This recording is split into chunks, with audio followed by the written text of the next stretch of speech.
Oh, oh, yeah. Oh, oh, yeah, yeah.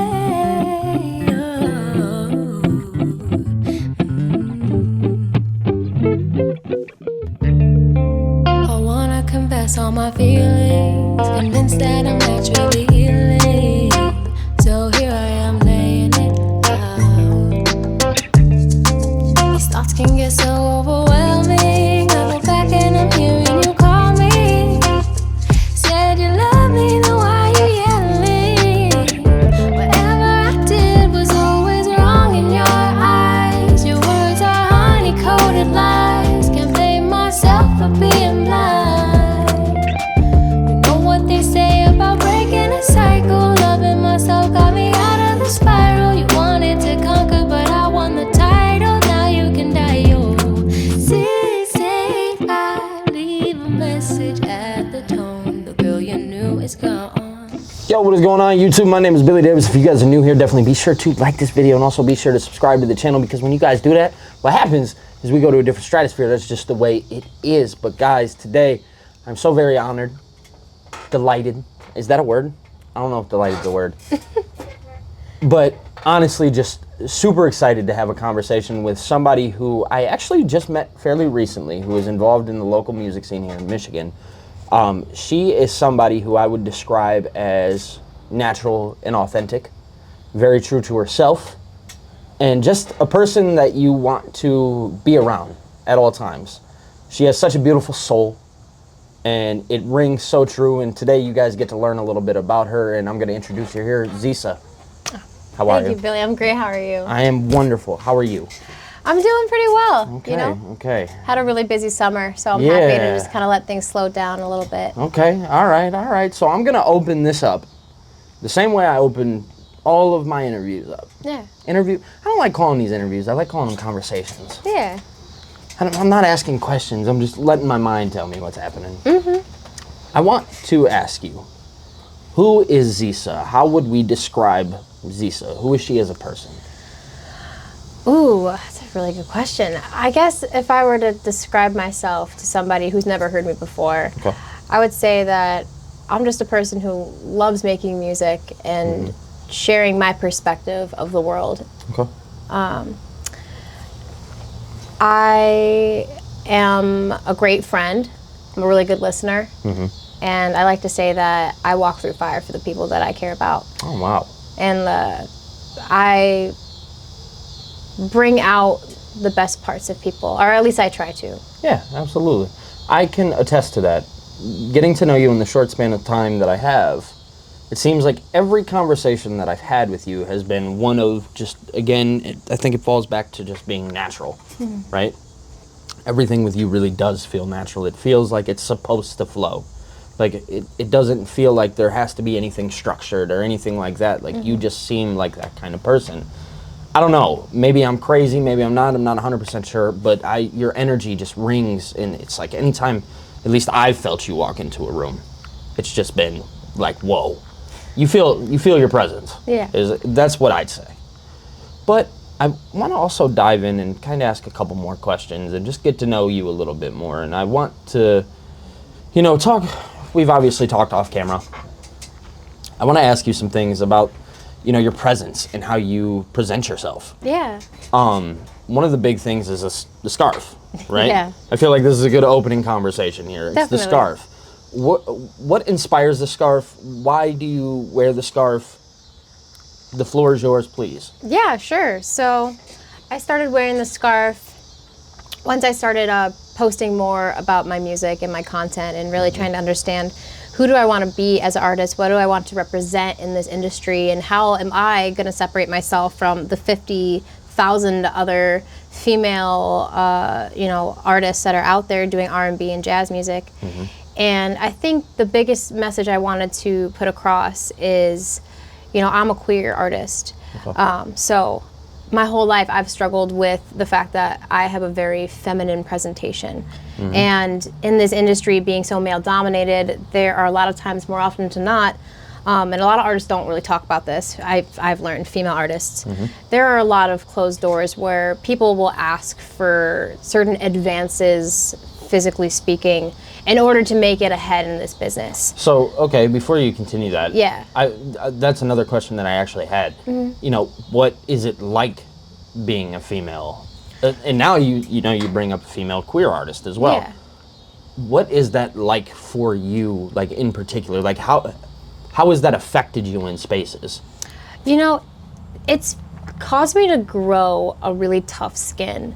Just because, you know, it took me a couple years to even break into the right rooms where I felt I was being respected as an artist, because I felt like I'd walk into a room and I'd be seen as a female first. I'd just be seen for the body or for the face or for the femininity that my energy kind of gives off.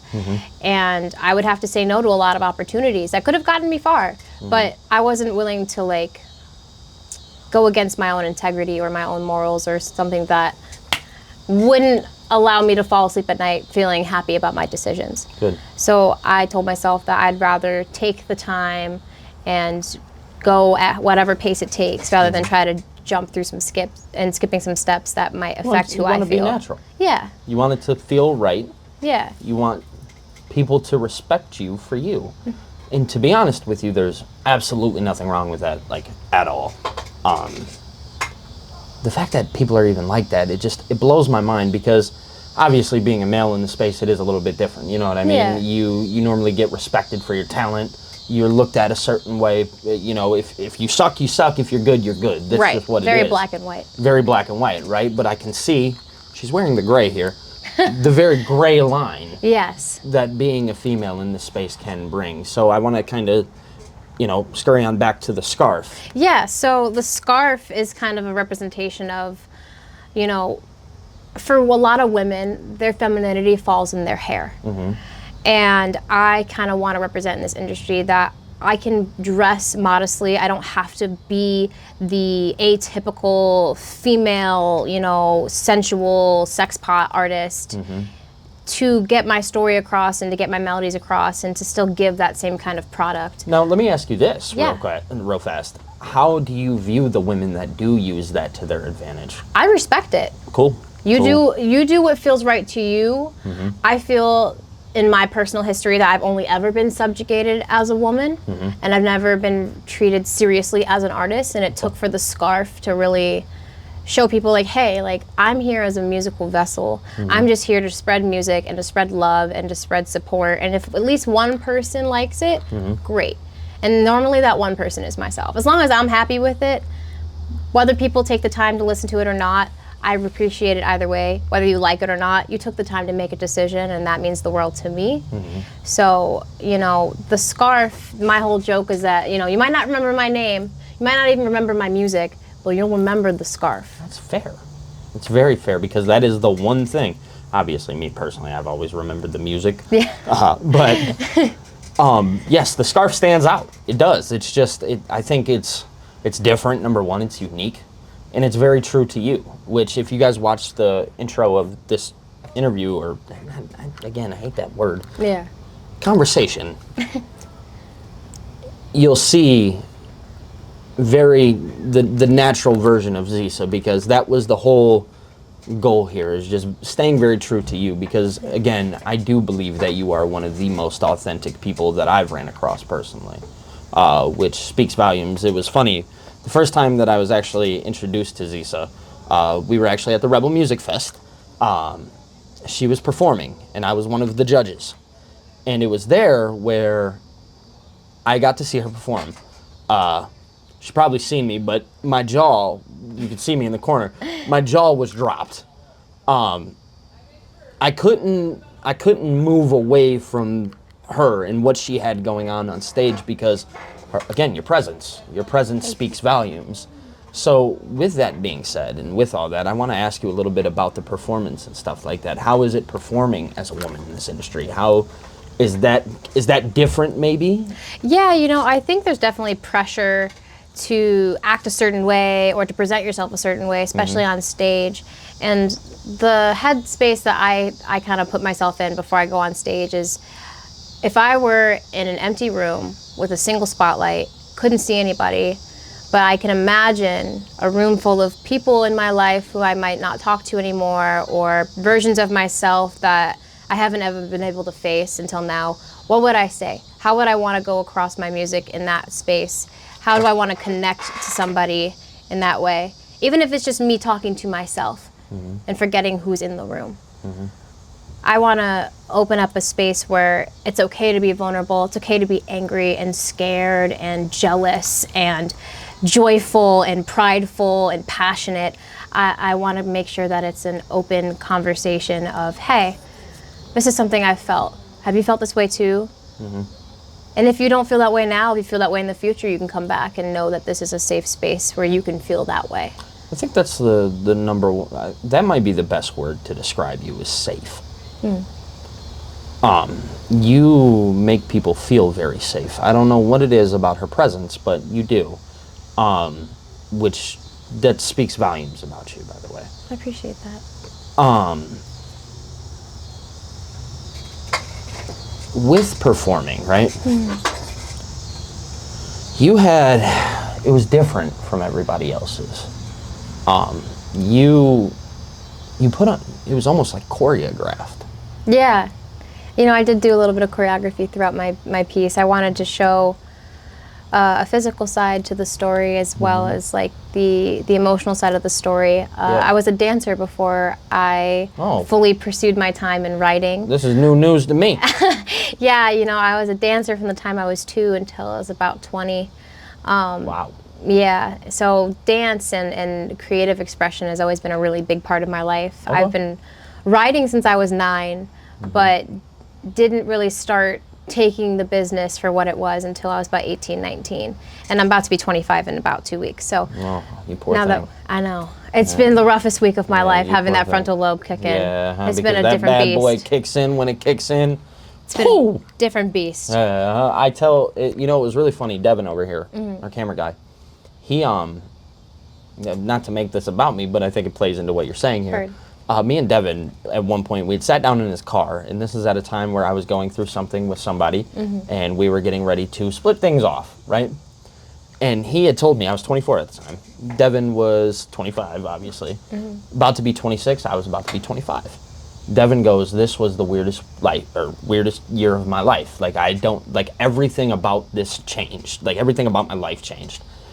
And I'm like, dude, what are you talking about? You're older than me. Like, you sound crazy. Like, you're not that much older than me. What are you talking about? Yeah.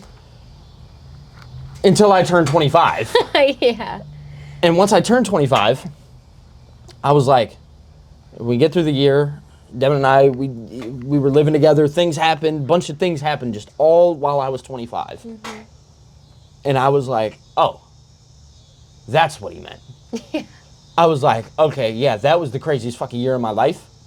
And I have no idea what the fuck just happened, but I'm so happy to be 26. Yeah. So what I will tell you is this. Yes, your life is going to change here soon, because that frontal lobe is going to grow, and you are going to now be aware of things. You become the truest version of yourself around this time. So now everything that is about you is going to be. Be aware of it. Be aware of yourself. You know what I'm saying? Yeah. But enough of that. Back to the music. I want to ask you, this is something that's been weighing on my mind for quite some time. Okay. Because I listen to your music. 685, great record. Beautiful record. Beautiful record.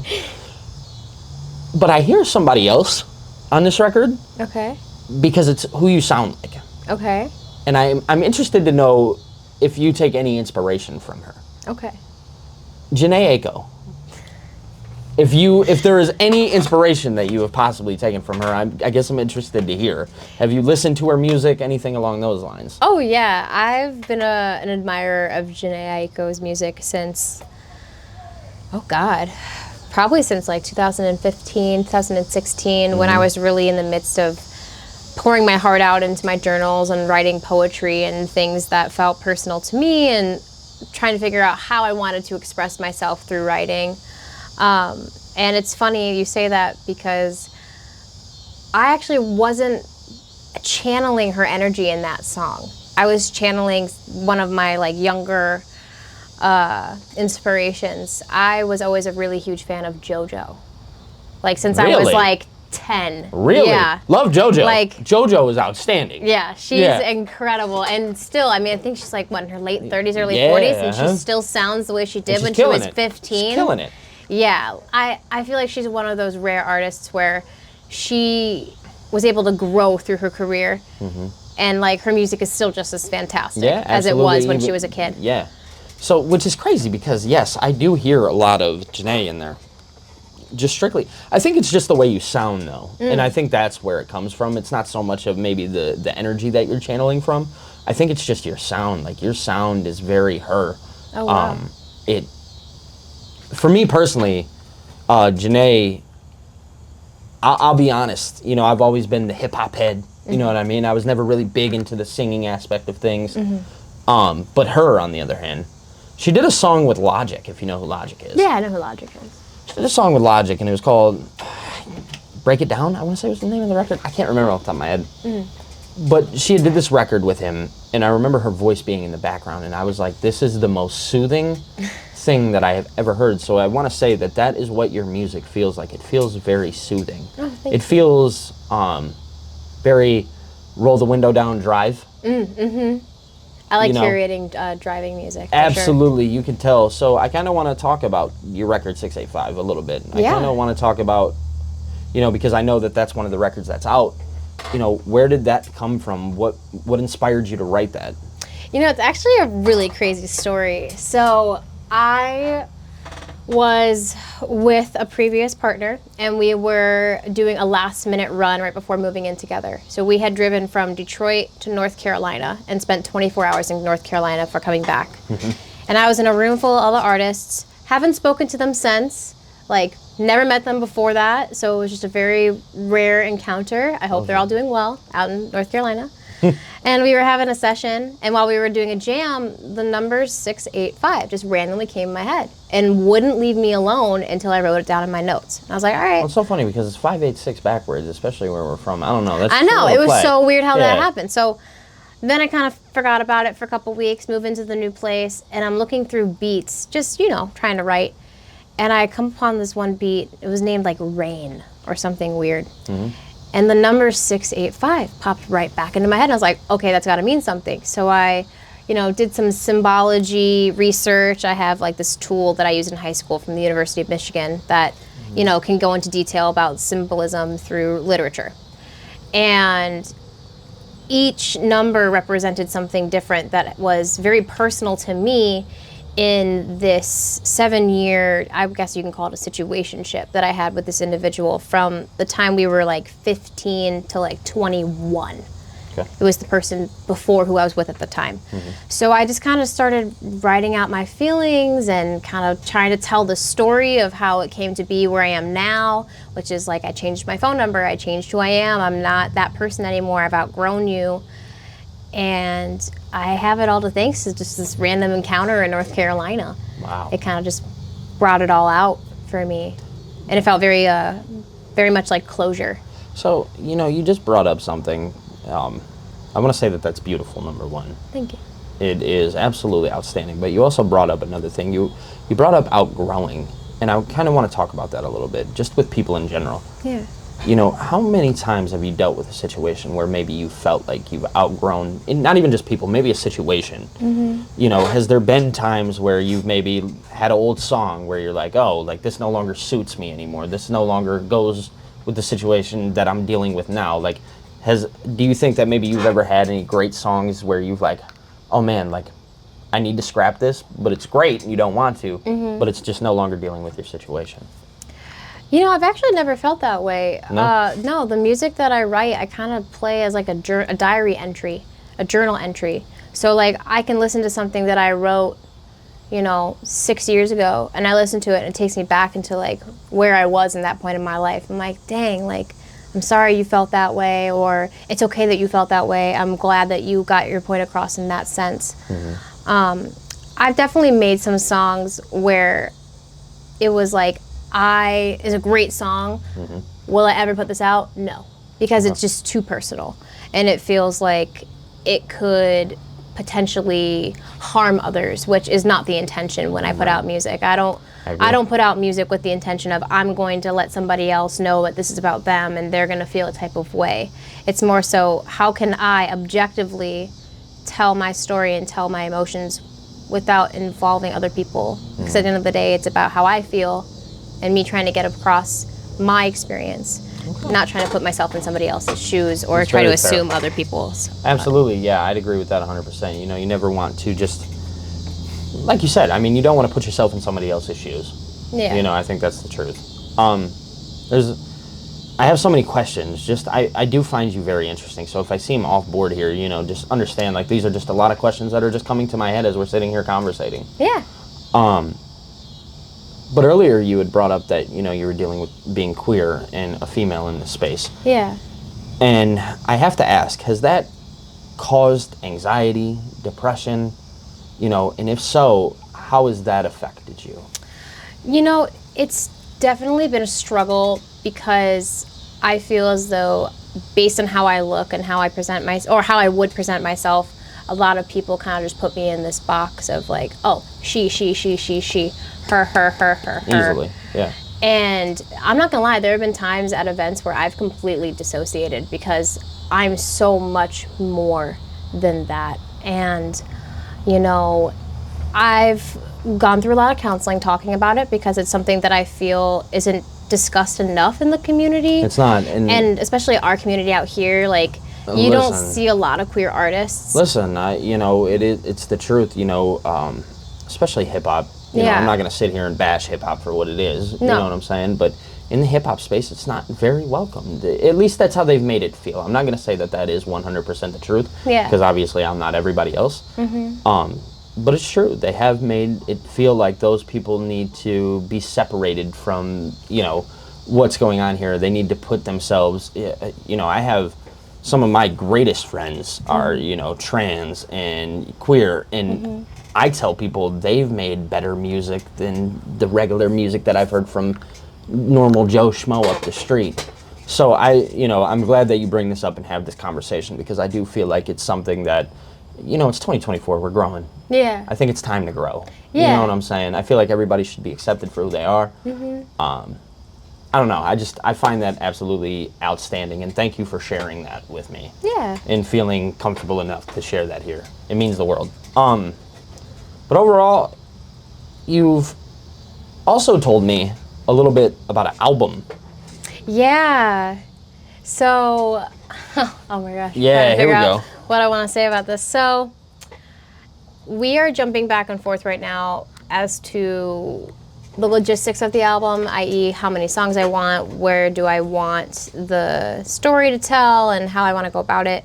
But I do know what the album is called, and I do know the picture I'm trying to paint with it. Now, what songs I choose that's going to represent that story is still yet to be seen. And it might not even come out as an album. I might just put it out as an EP and then try to get a bunch of music videos together to collaborate into one giant story. So you think maybe almost like there's an artist, maybe you've heard of him, Whit Lowry.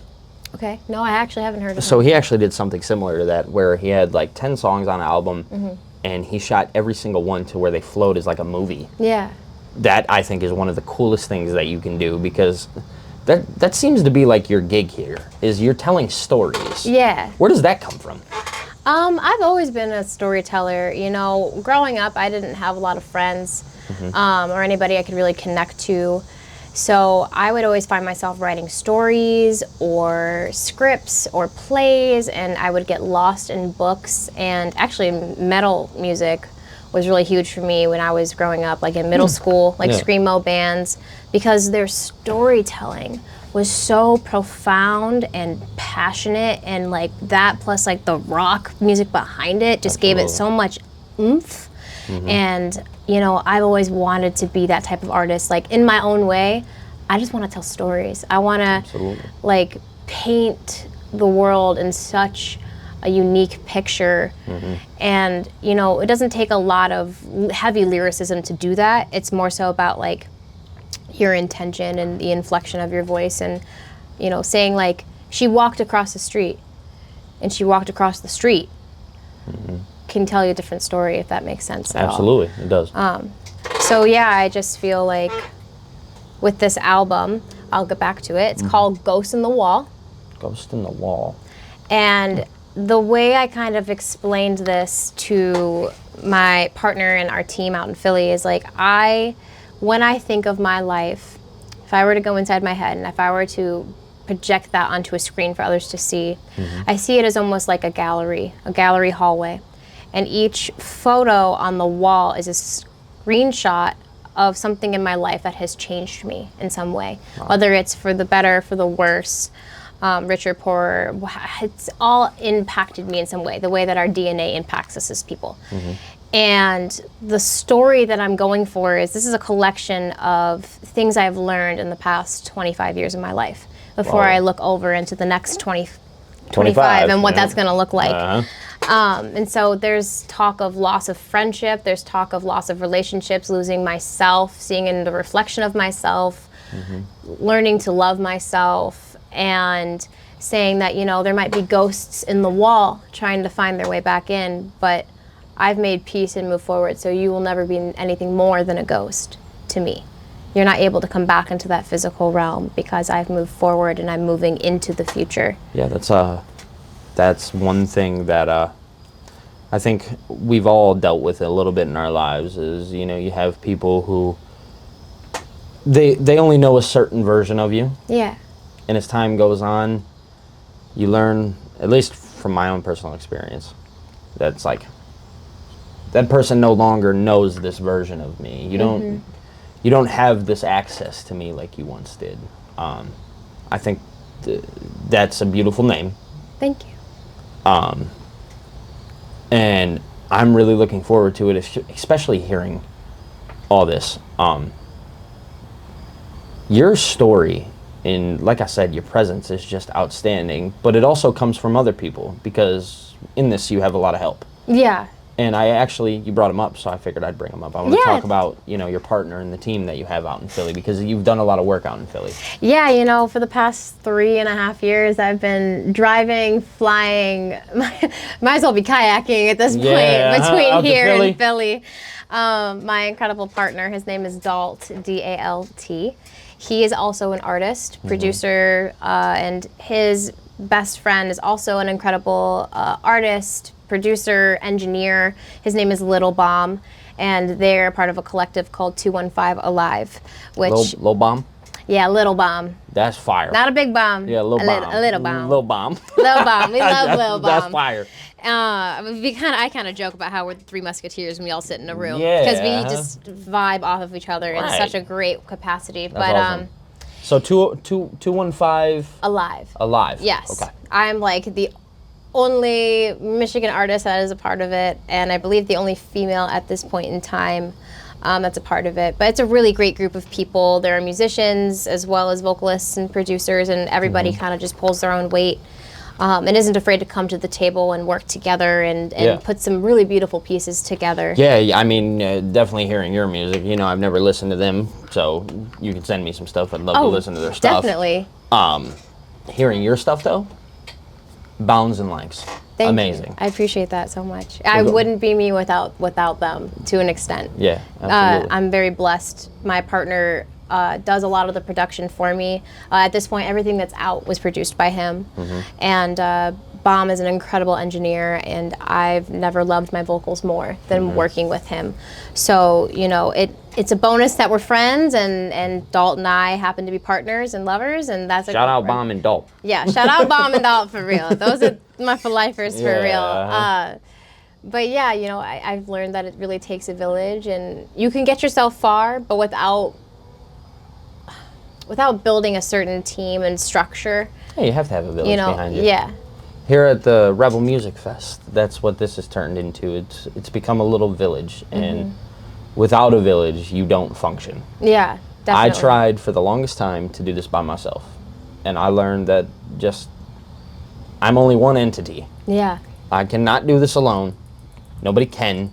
You could try up and down, but I'm here to tell you it's never going to work. Yeah. You're always going to get beat in the end. You're always going to beat yourself up. You're always going to feel some type of way at the end, but without any type of team, without any type of support system, the village, nothing happens.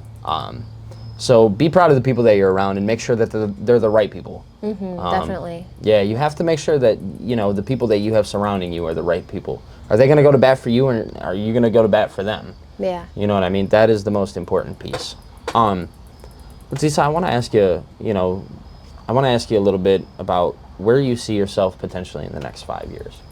Ooh. In the next 5 years. Because we're going to be touching 30. Yeah. Yeah. I know. In the next 5 years, I will be on the East Coast. Okay. And I will be working out my own little tour around the East Coast and hopefully the U.S. Okay. I feel like that's very possible. I spent this past summer touring 6 out of 7 weeks all around Detroit. Yeah, you did. So, you spent a lot of time. Just moving around because the Rebel Music Fest was actually just one of your stops. Yeah, that was I think it was stop 3 or 4. No, it was stop 4. So did you on my promote tour. it like a little tour? I kind of did a little bit. I was like, you want to come see me? Here's where I'm going to be. And if you miss one, don't worry. You got more to see. Okay. And I tried to switch up my set each Every time, right. So that way people who saw the first set or the second set and wanted more, don't worry. I've got more and it's different. So if you come out, I'll make it worth your while. You'll get to hear more of me, or you might hear more of my story or where certain music pieces came from. I tried to switch it up a little bit each time. So if someone was really being faithful to my set and following my tour, you really get to know me as a person. Because at the end of the day, I'm just a person out in middle of nowhere, Michigan, writing songs to help me feel better. Making great music. Thank you. Don't let her say just little songs. They're not just little songs. They're great songs. But ultimately, I just want to say thank you, number one, for coming on here. Yeah. Thank you for sharing yourself a little bit, just the tiny piece that I get here. Thank you for sharing yourself with the audience. Thank you for coming on to the Rebel Music Fest and performing with us. Thank you so much for coming into our lives, because little do you know that you have, at least for me personally, helped me in many ways that I can't thank you enough for. So thank you for just being the person that you are. Thank you for being an outstanding human. And yeah, that's really all I got. And fuck those people who ever made you feel like you weren't welcome in a room. Well, thank you. I really appreciate you and your time. Absolutely. Guys, my name is Billy Davis. If you're new here, definitely be sure to like and subscribe. Zeisa, where can they follow you at? Yeah, you know what? You can find me wherever you like to listen to music at Zeisa. That's going to be Zeisa. Think Lisa with a Z-E. Okay. And you can also find me on Instagram at Zeisamalka. That's Zeisa Malka. You'll see a girl with a scarf. You'll know it's me. Well, don't worry, because Devin's going to put that in the edit. Oh, 100%. But guys, that is all I got for you today. All the links will be down in the description below for you guys to go check out, so definitely be sure to go give her a follow. Also, be sure to stay tuned for the next episode, and that is all I got. Thank you guys so much for tuning in. We're out of this motherfucker. Peace.